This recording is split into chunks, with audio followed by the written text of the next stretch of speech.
Hi guys, and welcome back to another DrAce video, and today we're going to be playing MotoGP 21. We're going to be playing MotoGP 21, but more importantly, we are going to be discussing the 3 Grand Prix in COTA, the Circuit of the Americas, for round 15 of the MotoGP 2021 season. Now, first things first, we did only have the 3 Grand Prix, so I'll be discussing Moto3, Moto2 and MotoGP in that order. But as far as Moto3 goes, you've probably already heard the news, or if not, and you're just finding out for the very first time, there was a bit of a disaster in the Moto3 Grand Prix, a massive crash at the second race restart, which I'll get into in a moment's time, because of course it was filled with just utter carnage from literally the get-go in Moto3. So first things foremost, it's a bit of a tough one to discuss, because it's just so bizarre. The first race ended due to a Philip Salach crash, which looked like he had a thoracic trauma. Unfortunately, he had a very hefty crash here in turn 11 where Marquez is right now on screen. Unfortunately, he did suffer a big injury. I think he's okay, but it's probably going to take a bit of time to recover. So the race originally got restarted via a red flag, and therefore, because 2/3 of the race had not been completed, we had a 5-lap sprint race for Moto3, which is on paper is very exciting. Of course, the sprint races are always very intense, because of course riders making up a lot of positions in such a short amount of time, with a lot of tyre left, or sometimes no tyres, depending on if they used them all weekend. So this is where the shenanigans begun to create chaos. So in the second race, or the race restart, we had a completely different race with riders chopping each other up, people in different positions. John McPhee up the front with Darren Bindu was just absolutely superb, and unfortunately an absolutely monumental crash occurred on the back straight from turn 11 down to turn 12. Fortunately, the 3 riders who crashed were alright, but it was a hefty crash. Andrea Migno, Jeremy Alcoba, Pedro Acosta and Denison Chu all involved in this bit of an incident, and it seems to be that this has created a massive discussion in the part of MotoGP right now, in the sense of bannings and punishments for riders who keep sort of riding on the edge, or the metaphorical edge, and they go over it.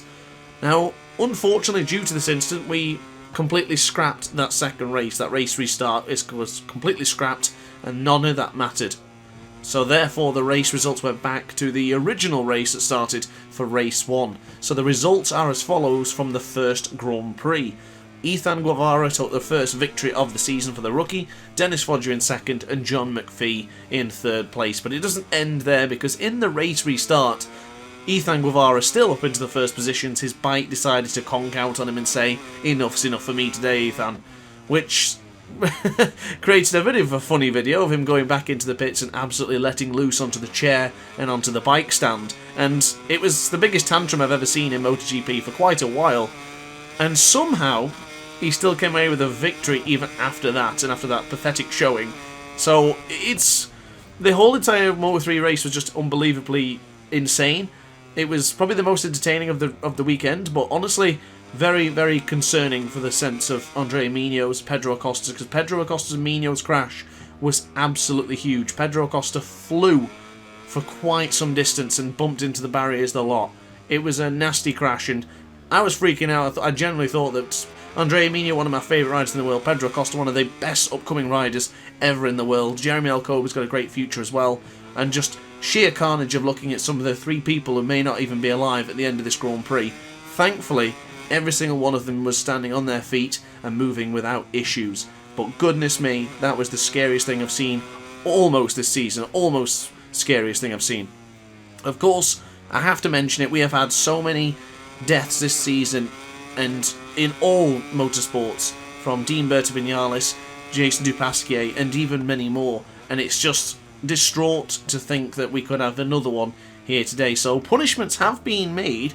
Denison Chu was sort of, it's harsh to say he caused it, but it's kind of true. He did sort of swerve ahead of Jeremy Alcoba. Alcoba went up to the back of Denison Chu's Red Bull KTM and then just created carnage for Migno and Pedro Acosta. And it's a horrible situation, because Denison Chu is not a dirty rider, and there is absolutely no way intended for any of the riders to crash or even to cause carnage or chaos. But the reality is, we have to race safer and smarter. And the problem is you're going 130 miles an hour with these Moto3 bikes, and they are on the limit. They are pushing each other to the absolute limit. They have a lot of pressure on their shoulders. They're trying to perform well. It's difficult to think about other riders when you're fighting for your own career sometimes as well. But we have to take a step forwards and look at the maturity of our Grand Prix riders and think that we are going to look after each other on the race. Every single one of them who starts a race will finish the race and go home safe to their families. It's stressful to think, but honestly, a punishment has been made to Dennis Onchu, and he will be missing the next 2 Grand Prix for causing this accident, which is very, very harsh, but at the same time, I think it's warranted, not because of Dennis Onchu, but this sets the precedent. From now on, if you make a mistake like that, or if you're going to be riding on the limit and pushing too much, or making a stupid error like that, then you should be at home. Riders have spoke out from Marquez, Bagnaia, Rossi, Joan Mir, the world champion, and everyone's saying the same thing. We have to see an end to this carnage and this end of this sort of aggression, and trying to make sure that every rider comes home safe. But as far as the Moto3 race goes, it's so much to discuss, but unfortunately I don't have time to discuss everything, but that one in particular is the main point of the actual race. The rest of the race, unfortunately for me now, has pretty much been forgotten about. The only thing that mattered was just those 3 lads making sure they were going home. But Moto3, absolute carnage, just a sheer, a scary moment, truly scary moment, really was, and I'm just so glad that everyone seems to be okay. But Moto3 kind of out of the way with. I'm going to speak about Moto2 now. Unfortunately, I've not really done the full discussion, if you will, but I think we've just got the biggest point to discuss first, and then we'll discuss everything later on. But for Moto2, probably a bit of a boring race, unfortunately. It was not really that entertaining. There wasn't really much happening, and because of the awful moment that happened in Moto3, I don't think I could really concentrate on Moto2 as much as I wanted to. And also, it wasn't that thrilling, unfortunately, because Raul Fernandez dominant again, since Mazzano just dominant, getting to the front of the pack and just completely forgetting about everyone and just doing his own thing. Massive, massive championship bloated Remy Gardner, who crashed going into the 13th corner, which caught me by surprise. I seen a Red Bull KTM or a Red Bull coloured chassis in the gravel trap, and I was absolutely dumbfounded to think if that was Remy Gardner. And unfortunately, Gardner made his first mistake of the season. Unbelievable. I was not expecting that, no way. So Raul Fernandez, with all the momentum in the world, is pushing back the championship challenge against his teammate Remy Gardner, and now the championship is only separated by 9 single points. That is how close it is right now in Moto2 with 3 rounds remaining. And of course, on the podium as well, Fabio Di Giannantonio, and with Remy Gardner crashing out, Marco Bezzecchi, they're taking a position on the podium. One of my favourite riders, so I'm very happy with the result. But unfortunately, there just wasn't that much to talk about in Moto2. One of those stagnant races where the rider gets to the front and everyone sort of does their own lap times for a couple of laps. It's a bit of a shame, unfortunately. And I've got to say something a little bit controversial. I don't really particularly like Austin. I think there's not many overtaking opportunities, and the races do tend to be very spread out. And I think with the long lap time as well, and it's being such a demanding circuit, we don't quite get to see the best action unfolding between the riders. But in Moto2, there was quite a few crashes that occurred due to the bumpy surfaces in this circuit. So unfortunately, Celestino Vietti crashing out in turn 3. Disappointing to see Celestino Vietti crash, because he's on a bit of a good form at the minute. So it's a bit of a shame to see Celestino not finish another Grand Prix. Marcel Schrott had to retire early, and Alberto Reinas, oh goodness me, it looked like the worst thing had come to him, and that is a collarbone fracture. I seen him crash early on in the Grand Prix, and it just didn't look good, holding his arm in place and walking away very gingerly. Hope Alberto Reinas is okay and can continue to improve like he is doing in Moto2. Hector Gartho, a crasher as well. Bit of a strange one for him, and getting across and into the gravel. He might have retired, but it's a bit of an odd one for him because he just sort of disappeared in the race. Expected better things from Hector Gartho here today. Sam Lowe's, another disappointment for him. A mechanical issue for Sam Lowe, so it's not his fault in this instance, but not the race expected. He was down in 20th, maybe even 22nd before he crashed, or finished the race, should I say, not crashed. Very odd situation for Sam Lowe's at the minute. I hope he gets his mojo back, because at the start of the season he was one of the championship contenders, one of the championship protagonists, and now all of a sudden we don't even discuss him being in the top 5. Very difficult situation for Sam Lowe's, but I'm pretty certain he'll bounce back. And then finally, of course, as mentioned, Remy Gardner crashing out earlier on here in turn 15, and Tom Luthi not finishing the Grand Prix as well. A bit of a hefty crash for him as well. But the rest of the standings are as follows, with Augusto Fernandez and, of course, actually, not even mentioned it. I don't know how I've not mentioned it already. Cameron Beaubier in his home track was superb. Even led the Grand Prix for a brief amount of time. He was brilliant here today. Absolutely fantastic. Major props to Cameron Beaubier. It's good to see him getting into it, and he's done a lot of impressive things. And if you think about the American we were all talking about at the start of the season, Joe Roberts, he was down in 26th position to start the Grand Prix and finished 18th. Cameron Beaubier turned up in Austin and said, you know what, this is my track, this is my home fans, I'm going to go in there and I'm just going to kick ass. And I tell you what, he did a very good job, and I think I'm a fan of Cameron Beaubier now, so massive props to Cameron Beaubier. So next to discuss is MotoGP, and unfortunately for me, I've got to say, as mentioned as Moto2, probably the most boring race of MotoGP this season. I hate to say that because I hate to ever say motorbike racing is boring, because it isn't, but it's not as good as what we've seen this season. Marquez though, massive shout out to Marc Marquez. He's still not 100% fit, and yet he dominated COTA as if he was back in 2019. Incredible performance from Marquez. The Marc Marquez rodeo with Jet Lawrence on the podium as well. It was so cool to see some of the Supercross stars being there, him eating a donut on the podium. Brilliant stuff for Marc Marquez. Good to see him back and fighting and doing what he does best in MotoGP, because of course he is an 8-time world champion, let's not forget. Shout out to Fabio Quartararo as well, second position. What another championship charge it is for Fabio Quartararo. I've got to be honest with you, I didn't expect him to do well here in Austin. I expected this one to be the one where he might sort of fade back a little bit, but he certainly didn't. He stayed with Marquez all the way through it, and he didn't do anything stupid. That is the sign of a great world champion to be. If you can stay in second position, accept that you're not the best man for the job today, and accept the 20 points gracefully like he's done. A brilliant performance from Fabio Quartararo.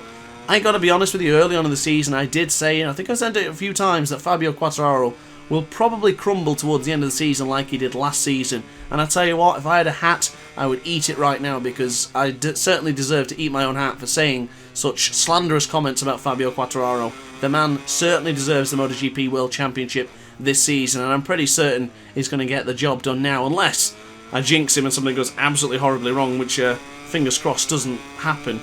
But great job for Pecco Bagnaia as well. It looked like he was fading, and I got a bit worried for Pecco, to be honest with you, because it looked like he had his wonderful performance of the past two or three Grand Prix, and then all of a sudden it's coming crashing down once again. Because we have seen with Pecco, like in Silverstone for example, can just sometimes disappear for no reason. So I did anticipate this was the issue again, but he stayed with it, stayed firm, and continued to battle through, and next thing you know, he's on the podium hanging on to a wonderful second place in the World Championship with another 16 points in the back pocket.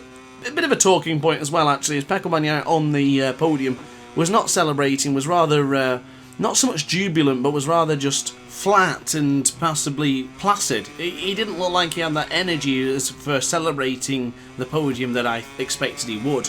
But apparently this was due to him not celebrating and paying respect to Dean Berta Vinales, and I've got to say that's really lovely actually from Pecco Bagnaia. He is such a wonderful gentleman, and you love to see it in MotoGP, you really do.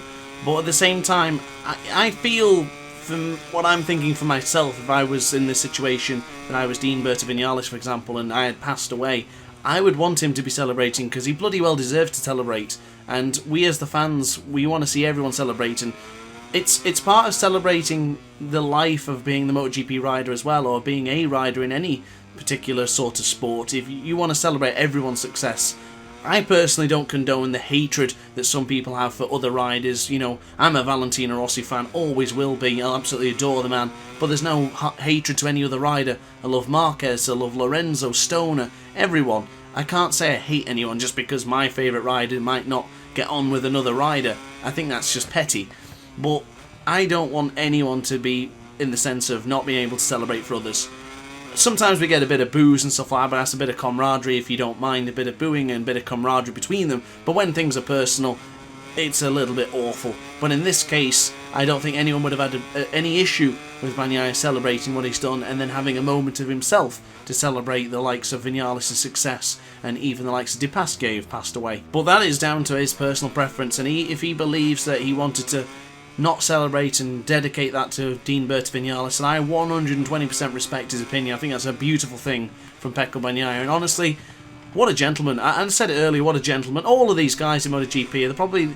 The level of maturity in MotoGP right now is fantastic. We do get some silly things every now and again, and we get the hot-headed moments as well. And listening to Ben Spies the other day when Simon Crafar was speaking to him, he said the camaraderie between the riders, and now there is a lot of respect for each other, and the racing might be aggressive, but it's fair, and the riders respect each other. It's just a great situation to be in MotoGP.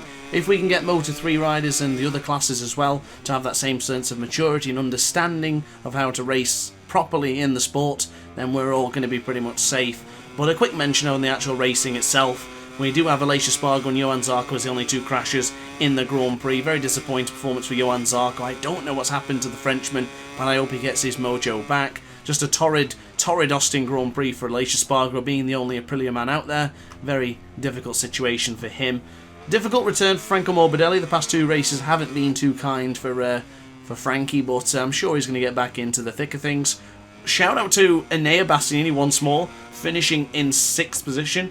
Absolutely brilliant. Once again, getting the job done. He was terrific. He really was. And Jorge Martin had a little bit of an unfair penalty. I thought it was a bit harsh. I mean, ultimately he lost the position to Pecco Bagnaia anyway, so it didn't really matter if he had the penalty or not, but he still stayed in... in fact, he actually lost the position to Alex Rins in 4th place due to the penalty, which was a little bit unfair. And then, of course, we have the Mir and Miller incident where Mir giving Miller a bit of a shove into the left-hand shoulder once again.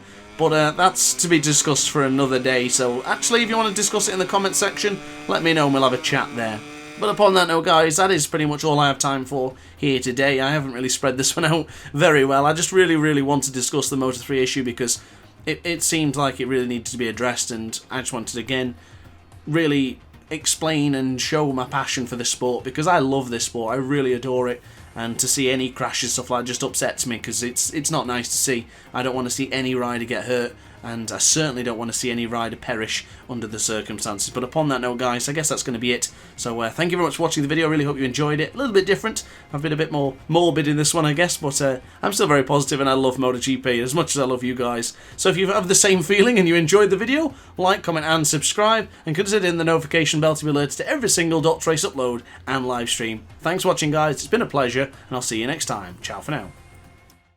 Oh hi, didn't quite see you there. Good to see you're still here. If this video didn't quite sate your appetite, then why not watch some more DrAce content by clicking the video shown on screen now. Furthermore, if you would like to follow me on social media, you can do so now with the links down in the description. Consider subscribing so you don't miss a single DrAce video.